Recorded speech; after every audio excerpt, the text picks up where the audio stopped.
Canaã, sob o sol quente e o céu vasto, vivia Jacó com sua numerosa família.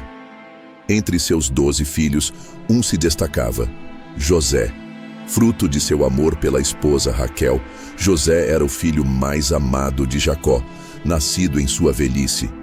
Este amor se manifestava em presentes, o mais notável deles: uma túnica longa e ricamente colorida, tecida com fios vibrantes, que contrastavam com as vestes simples dos outros irmãos. A túnica, símbolo do apreço de Jacó, ironicamente se tornou um estopim para a inveja. Os irmãos de José, filhos de outras esposas, viam no tratamento diferenciado uma afronta, um sinal de desigualdade que alimentava um ressentimento crescente em seus corações. A semente da discórdia estava plantada. Uma noite, enquanto a família se reunia ao redor da fogueira, José compartilhou um sonho que tivera. Sonhei que estávamos no campo, amarrando feixes de trigo. Começou ele com a voz carregada de excitação. De repente, meu feixe se levantou e ficou em pé, enquanto os feixes de vocês se juntaram ao redor do meu e se curvaram perante ele. Um murmúrio de incredulidade percorreu o grupo. Os irmãos se entreolharam, com olhares carregados de desdém. Logo depois, José contou outro sonho ainda mais perturbador. Sonhei também com o sol, a lua e 11 estrelas, que se curvavam diante de mim. Desta vez, a reação foi de aberta hostilidade. Então você pretende reinar sobre nós? Questionou um dos irmãos, com a voz carregada de ironia. O ar ficou pesado, a tensão palpável. Os sonhos, em vez de serem vistos como meras fantasias noturnas, foram interpretados como uma declaração de superioridade, inflamando ainda mais o ciúme que já corroía os corações dos irmãos de José. Alguns dias depois, Jacó chamou José.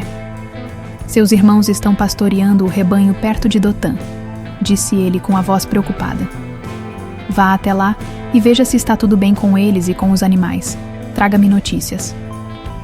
José, sempre obediente ao pai, prontamente se pôs a caminho. A viagem até Dotã era longa, e enquanto caminhava sob o sol escaldante, José não imaginava o que o aguardava.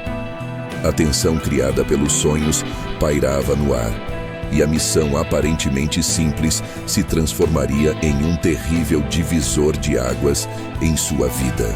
Ao longe, os irmãos avistaram José se aproximando. O ódio que nutriam por ele, inflamado pelos sonhos que contara, borbulhou em seus corações. Lá vem o sonhador! Exclamou um deles com desdém. Rapidamente, tramaram um plano cruel. Ao alcançar os irmãos, José foi agarrado e, sem piedade, jogado em uma cisterna seca, um poço profundo e sem água. Ali, o deixaram à própria sorte. Sentaram-se então para comer, indiferentes aos apelos desesperados que vinham do fundo do poço. Pouco depois, avistaram uma caravana de mercadores ismaelitas se aproximando. Uma nova ideia surgiu. Em vez de deixar José morrer na cisterna, eles o venderiam como escravo. De volta a Canaã, os irmãos arquitetaram uma terrível farsa. Pegaram a túnica de José, mancharam-na com sangue de um cabrito e levaram-na a Jacó. O velho patriarca, ao ver a veste ensanguentada, reconheceu-a imediatamente. Um grito de dor ecoou pela casa. Uma fera selvagem o devorou. José foi despedaçado, lamentou inconsolável. Jacó rasgou suas vestes e vestiu-se de saco, entregando-se a um luto profundo que durou muitos dias. Acreditava ter perdido para sempre seu filho amado. Longe de sua terra natal, José foi levado ao Egito e vendido como escravo para Potifar, um oficial de alta patente do faraó e capitão da guarda. Apesar da mudança drástica em sua vida, José não se entregou ao desespero. Com sua dedicação e integridade, logo conquistou a confiança de Potifar, que o promoveu a administrador de sua casa. Tudo o que Potifar possuía estava sob os cuidados de José. A bênção de Deus o acompanhava, e a casa de Potifar prosperava sob sua gestão. No entanto, essa nova fase de relativa tranquilidade seria interrompida por uma nova provação. A esposa de Potifar, notando a beleza e a diligência de José, começou a desejá-lo. A esposa de Potifar, consumida pela paixão por José, tentou seduzi-lo repetidamente. José, fiel a seu senhor e a seus princípios, sempre recusou suas investidas. Certo dia, porém, quando estavam sozinhos na casa, ela o agarrou pela roupa, insistindo em seus avanços. José, em um ato de desespero para se livrar dela, deixou sua capa nas mãos da mulher e fugiu. Humilhada e furiosa pela rejeição, a esposa de Potifar urdiu uma vingança cruel. Quando seu marido retornou, ela o acusou falsamente de tentativa de agressão, usando a capa de José como prova. Potifar, enfurecido com a suposta traição, mandou prender José imediatamente. Na prisão, José continuou demonstrando sua integridade e capacidade de liderança. Logo, ganhou a confiança do carcereiro-chefe, que o encarregou de cuidar dos outros prisioneiros. Algum tempo depois, o copeiro e o padeiro do faraó, que haviam caído em desgraça com o rei, foram presos na mesma prisão onde José estava. Uma noite, ambos tiveram sonhos intrigantes. Na manhã seguinte, José os encontrou abatidos e perguntou-lhes o motivo. Eles contaram sobre seus sonhos e José, com a ajuda de Deus, interpretou cada um deles. Ao copeiro, previu sua restauração ao cargo. Ao padeiro, previu sua execução. As previsões se cumpriram exatamente como José havia dito. 2 anos se passaram, e o copeiro-chefe, agora de volta à sua posição na corte, havia se esquecido completamente de José. Até que uma noite, o faraó teve 2 sonhos perturbadores que o deixaram profundamente intrigado. Sonhou com 7 vacas belas e gordas que saíam do rio Nilo, seguidas por 7 vacas magras e feias que devoravam as primeiras. Em outro sonho, viu 7 espigas de trigo cheias e boas, e em seguida 7 espigas mirradas e queimadas pelo vento leste, que também devoravam as espigas boas. O faraó convocou todos os magos e sábios do Egito, mas nenhum deles conseguiu interpretar seus sonhos enigmáticos. Finalmente, o copeiro-chefe se lembrou de José e contou ao faraó sobre o hebreu na prisão que interpretava sonhos com precisão. Imediatamente, o faraó mandou chamar José. Levado à presença do rei, José ouviu atentamente a descrição dos sonhos. Com humildade, José respondeu: "Não está em mim. Deus dará resposta favorável a Faraó." Então, José interpretou os sonhos. As 7 vacas gordas e as 7 espigas cheias representavam 7 anos de grande fartura no Egito. As 7 vacas magras e as 7 espigas mirradas representavam 7 anos de severa fome que se seguiriam à fartura, consumindo toda a abundância anterior. José ainda aconselhou o faraó a escolher um homem sábio para administrar os recursos durante os anos de fartura, armazenando provisões para os tempos de escassez. A sabedoria e a perspicácia de José impressionaram profundamente o faraó, que reconheceu a presença do Espírito de Deus nele. Diante de toda a corte, o faraó declarou: "Pois que Deus te fez saber tudo isto, ninguém há tão entendido e sábio como tu. Tu estarás sobre a minha casa, e por tua voz se governará todo o meu povo. Somente no trono eu serei maior do que tu." O faraó tirou seu anel de sinete, colocando-o no dedo de José. Vestiu-o com roupas de linho fino e pôs uma corrente de ouro em seu pescoço. Deu-lhe também Asenate por esposa, filha de Potífera, sacerdote de On. Assim, José, com 30 anos de idade, tornou-se governador de todo o Egito, encarregado de administrar o país durante os anos de fartura e preparar-se para a iminente fome. Durante os 7 anos de grande abundância, José viajou por toda a terra do Egito, supervisionando a colheita e armazenando o excedente dos grãos em armazéns, construídos para esse propósito. A terra produziu em abundância, e José acumulou trigo como a areia do mar, em tamanha quantidade que parou de contar, pois era incalculável. Nesse período, antes que chegassem os anos de fome, José teve 2 filhos com Asenate: Manassés, cujo nome significa "Deus me fez esquecer de todo o meu trabalho", e de toda a casa de meu pai. E Efraim, que significa Deus me fez crescer na terra da minha aflição. Os 7 anos de fartura se completaram, e então começaram os 7 anos de fome, conforme José havia previsto. Com o início da fome, a escassez se espalhou por toda a região, atingindo também a terra de Canaã, onde Jacó e seus filhos viviam. Ao saber que havia trigo no Egito, Jacó enviou seus 10 filhos mais velhos para comprar mantimentos. Benjamim, o filho mais novo e único irmão inteiro de José por parte de Raquel, ficou em casa, pois Jacó temia que algo lhe acontecesse. Assim, os 10 irmãos de José partiram para o Egito em busca de alimento, sem imaginar que encontrariam ali aquele a quem haviam vendido como escravo muitos anos antes. Ao chegarem ao Egito, eles se apresentaram a José, que era o governador encarregado da venda de grãos.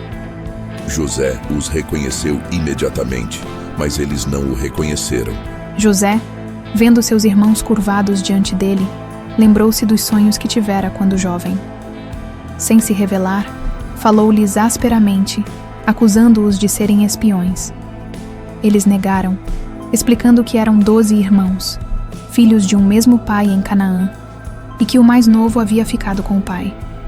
José insistiu que eles provassem sua história, exigindo que um deles voltasse a Canaã para trazer o irmão mais novo, enquanto os outros ficariam presos.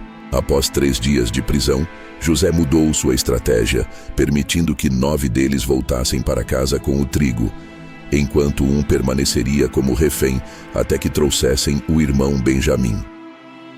Simeão foi o escolhido para ficar preso. José secretamente ordenou que seu dinheiro fosse colocado de volta nos sacos de trigo de cada um deles. Os irmãos, assustados com essa situação, interpretaram o ocorrido como um castigo pelo que haviam feito a José no passado. Os irmãos de José, carregados com seus sacos de trigo e o dinheiro devolvido, partiram de volta para Canaã. Ao chegarem à casa de seu pai, Jacó, contaram-lhe tudo o que havia acontecido no Egito. Mostraram-lhe também o dinheiro que encontraram em seus sacos, o que os deixou ainda mais apreensivos. Jacó, profundamente angustiado, exclamou: Vós me desfilhastes. José não existe, Simeão não existe, e agora quereis levar Benjamim. Todas estas coisas vieram sobre mim. Rúben, então, ofereceu a vida de seus 2 filhos como garantia caso não trouxesse Benjamim de volta. No entanto, Jacó recusou terminantemente, dizendo: Meu filho não descerá convosco, porquanto seu irmão está morto, e só ele ficou. Se lhe acontecer algum mal no caminho por onde fordes, fareis descer minhas cãs com tristeza à sepultura. A fome persistia severamente na terra de Canaã, e o suprimento de grãos trazido do Egito estava se esgotando. Jacó, então, ordenou a seus filhos que voltassem ao Egito para comprar mais mantimentos. Judá, porém, lembrou a seu pai da severa advertência do governador egípcio. Eles não seriam recebidos novamente sem a presença de Benjamim. Jacó, relutante, resistiu à ideia, atormentado pela lembrança da perda de José e pelo medo de perder também Benjamim. No entanto, a necessidade extrema e a insistência de Judá, que se ofereceu como fiador pela segurança do irmão, finalmente convenceram Jacó. Com o coração pesado, Jacó consentiu, dizendo: Se tem que ser assim, que seja. Levai presentes para aquele homem, um pouco de bálsamo, um pouco de mel, especiarias, mirra, nozes de pistache e amêndoas. Levai também o dobro do dinheiro, e restituí o dinheiro que vos foi posto na boca dos sacos. Bem pode ser que tenha sido engano. Levai também convosco vosso irmão, e levante-se o Deus Todo-Poderoso perante aquele homem, para que ele tenha misericórdia de vós, e deixe vir convosco o outro vosso irmão e Benjamim. E quanto a mim, se eu for desfilhado, serei desfilhado. Os irmãos de José partiram para o Egito, levando consigo os presentes, o dobro do dinheiro e Benjamim. Ao chegarem à presença de José, ele os viu com Benjamim e ordenou ao seu mordomo que os levasse para sua casa e preparasse um banquete, pois eles comeriam com ele ao meio-dia. Os irmãos, Apreensivos por serem levados à casa de José, temeram ser acusados por causa do dinheiro que havia sido encontrado em seus sacos na primeira viagem. Aproximaram-se do mordomo e explicaram o ocorrido, oferecendo-se para pagar o valor. O mordomo os tranquilizou, dizendo que não havia problema algum e que o Deus deles havia colocado esse tesouro em seus sacos. Trouxe-lhes então Simeão e os conduziu à casa. Ao meio-dia, José chegou e eles lhe apresentaram os presentes e se prostraram diante dele. José perguntou-lhe sobre a saúde do pai, Jacó, e ao ver Benjamim, seu irmão por parte de mãe, perguntou: Este é o vosso irmão mais novo? De quem me falastes? E acrescentou: Deus te conceda a sua graça, meu filho. Profundamente emocionado ao ver Benjamim, José precisou sair rapidamente, pois seu coração transbordava de emoção. Entrou em seus aposentos e chorou ali. Após chorar em seus aposentos, José lavou o rosto e voltou para a sala, controlando suas emoções. O banquete foi servido, com José sentado à parte, seus irmãos sentados em ordem de idade e os egípcios também separados. Os irmãos se entreolhavam, surpresos com a organização dos lugares à mesa, que correspondia exatamente à sua ordem de nascimento. Durante a refeição, porções foram servidas a eles da mesa de José, e a porção de Benjamim era 5 vezes maior que a dos outros. Eles beberam e se alegraram com ele. Após o banquete, José ordenou ao seu mordomo que enchesse os sacos de seus irmãos com mantimentos, colocasse o dinheiro de cada um de volta em seu saco e, secretamente, colocasse seu próprio copo de prata, o copo de adivinhação, na boca do saco de Benjamim. Na manhã seguinte, os irmãos partiram, mas logo foram alcançados pelo mordomo, que os acusou de terem roubado o copo de prata de seu senhor. A busca começou e o copo foi encontrado no saco de Benjamim, causando grande espanto e desespero entre os irmãos. Aflitos e com as vestes rasgadas em sinal de luto, os irmãos retornaram à cidade e se apresentaram a José. Judá, em nome dos irmãos, prostrando-se diante de José, disse: Que diremos a meu senhor? Como falaremos? E como nos justificaremos? Deus achou a iniquidade de teus servos. Eis que somos servos de meu senhor, tanto nós como aquele em cuja mão se achou o copo. José respondeu: Longe de mim tal coisa que eu faça assim. O homem em cuja mão se achou o copo, esse será meu servo. Vós outros, subi em paz para vosso pai. Então, Judá se aproximou de José e implorou: Ah, meu senhor, permite ao teu servo que fale uma palavra aos ouvidos de meu senhor, e não se acenda a tua ira contra o teu servo, pois tu és como o faraó. Meu senhor perguntou a seus servos, dizendo: Tendes pai ou irmão?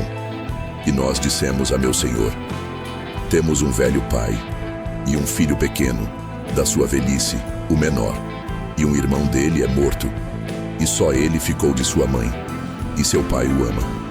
E meu senhor disse a seus servos: Trazei-mo a mim, para que eu ponha sobre ele os meus olhos.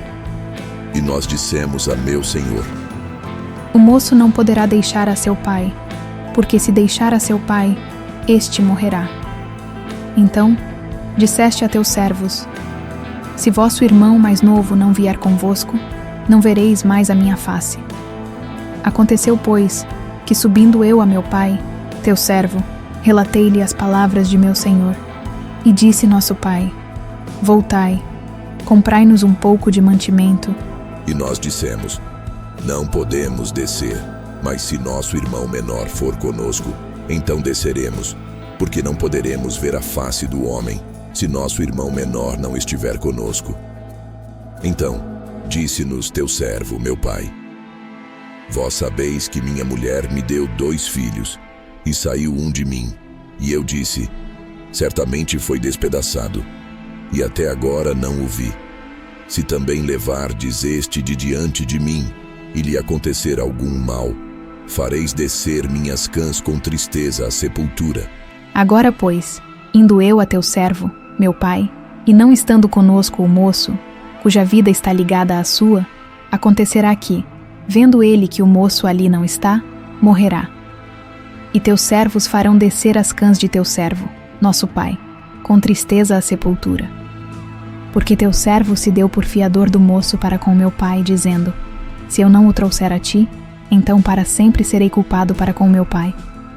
Agora, pois, fique o teu servo em lugar do moço por servo de meu senhor, e suba o moço com seus irmãos. Porque como subirei eu a meu pai, não estando comigo o moço, para que eu não veja o mal que sobrevirá a meu pai? José então, não conseguindo mais se conter diante de todos os que ali estavam, exclamou: fazei sair todos daqui. E não ficou ninguém com ele quando José se deu a conhecer a seus irmãos. A revelação de José causou um profundo choque em seus irmãos. Eles ficaram paralisados, sem conseguir dizer uma palavra, tomados por uma mistura de medo, vergonha e incredulidade. José, então, aproximou-se deles e disse: eu sou José, vosso irmão, a quem vendestes para o Egito. Agora, pois, não vos entristeçais nem vos irriteis contra vós mesmos por me haverdes vendido para cá, porque para a conservação da vida Deus me enviou adiante de vós.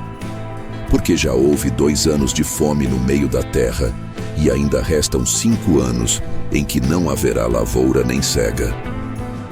Deus me enviou adiante de vós, para conservar para vós uma posteridade na terra e para vos dar vida por um grande livramento. Assim, não fostes vós que me enviastes para cá, e sim Deus, que me pôs por pai de Faraó, e por senhor de toda a sua casa, e por governador em toda a terra do Egito. José os confortou e os encorajou a trazer seu pai, Jacó, e toda a sua família para o Egito, onde seriam sustentados durante os anos de fome.